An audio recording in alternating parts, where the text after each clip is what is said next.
Hello, I'm Margot Politis. Welcome to Study English IELTS Preparation, where we look at the skills you'll need to write, read, speak and listen to formal academic English. In today's episode, we're talking about pronouns.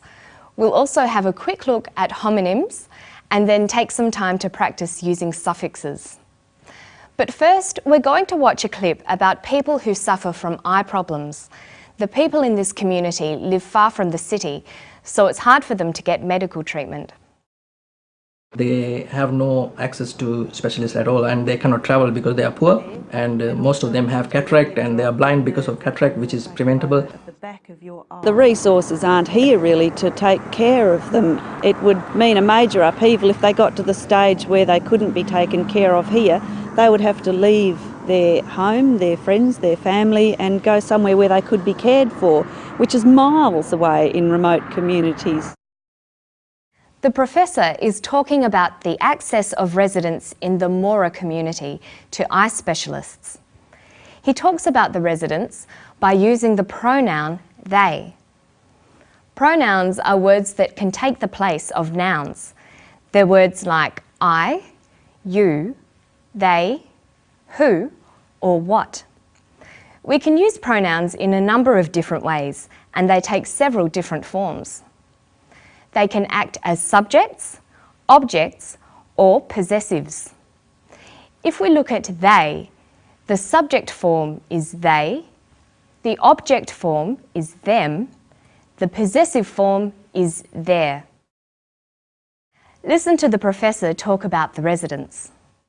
They have no access to specialists at all, and they cannot travel because they are poor, and most of them have cataract and they are blind because of cataract, which is preventable.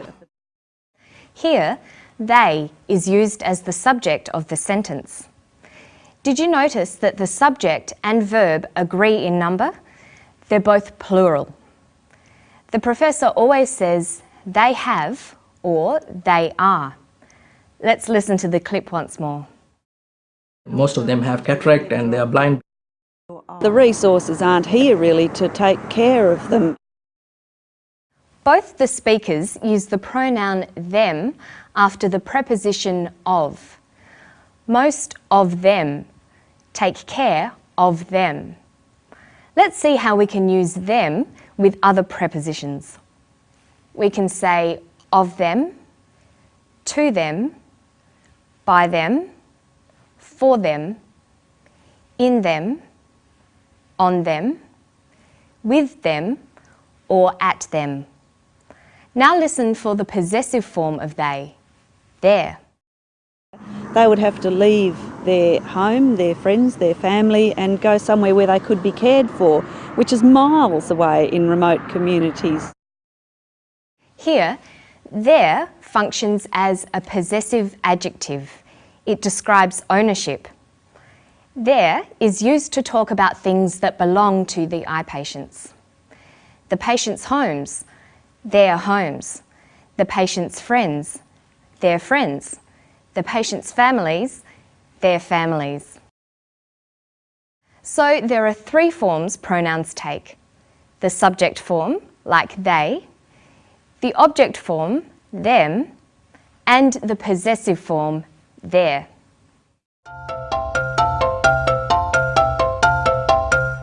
The word their is a homonym. Homonyms can be words that sound the same but have different meanings, like there, T-H-E-I-R, and there, T-H-E-R-E.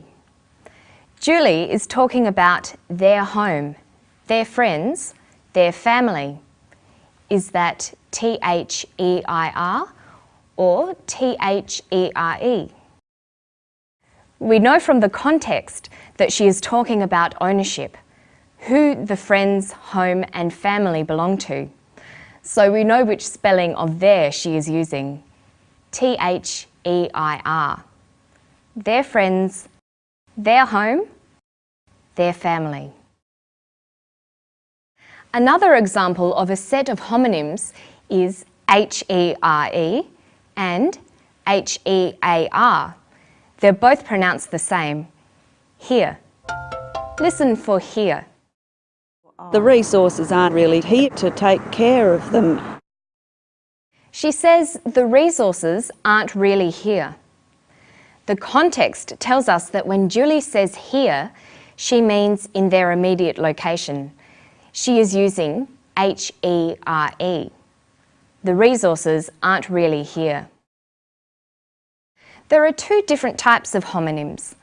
The ones we've looked at so far are called homophones because they sound the same even though they are spelt differently. Some other examples of homophones are sight and sight, sail and sail, fair and fair, and through and through. So homophones are words that are spelt differently but sound the same. Another type of homonym is a homograph.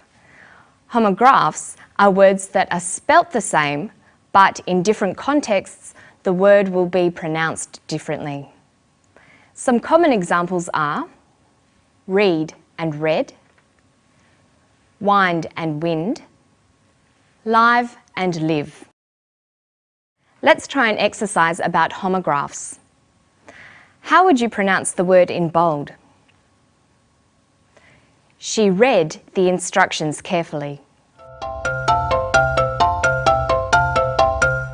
We've already seen how some words are pronounced differently depending on their context and function. And when we looked at they, them and their, we saw how the form of some words will change depending on the context and function. Another way that words can change is by adding suffixes. Suffixes can be used to create a new word with a new function and meaning. First, listen for the suffix able. They have no access to specialists at all and they cannot travel because they are poor, and most of them have cataract and they are blind because of cataract, which is preventable. Cataracts are preventable. By adding the suffix able to the verb prevent, we form the adjective preventable, meaning able to be prevented. We can add the suffix able to a number of other words to form similar adjectives. For example, read becomes readable, count becomes countable, and recognise becomes recognisable.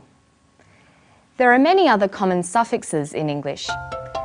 Learning suffixes is a quick way to expand your vocabulary. Let's take a look at two other common suffixes, ist and ism. We can use ist when we talk about the people who do certain jobs. So you could be a journalist, a chemist, a geologist, or a psychologist. We use the suffix ism to talk about beliefs, ideologies, or movements. For example, Buddhism, modernism, realism, or Marxism. And the people who believe these ideas can sometimes be described by adding the ist suffix. So we get Buddhist, modernist, realist, or Marxist. So let's take a look back over what we've learned today. We've looked at how words change according to their function and context. First, we've looked at pronouns and the different forms they take: subject, object, and possessive. Then we talked about homonyms and the two different sorts, homophones and homographs. And we finished today with a few different suffixes, able, ism, and ist. If you'd like to spend more time on any of these topics, have a look at the Study English website. It's at abcasiapacific.com/studyenglish. That's all for today. I'll see you next time for more Study English IELTS preparation. Bye-bye.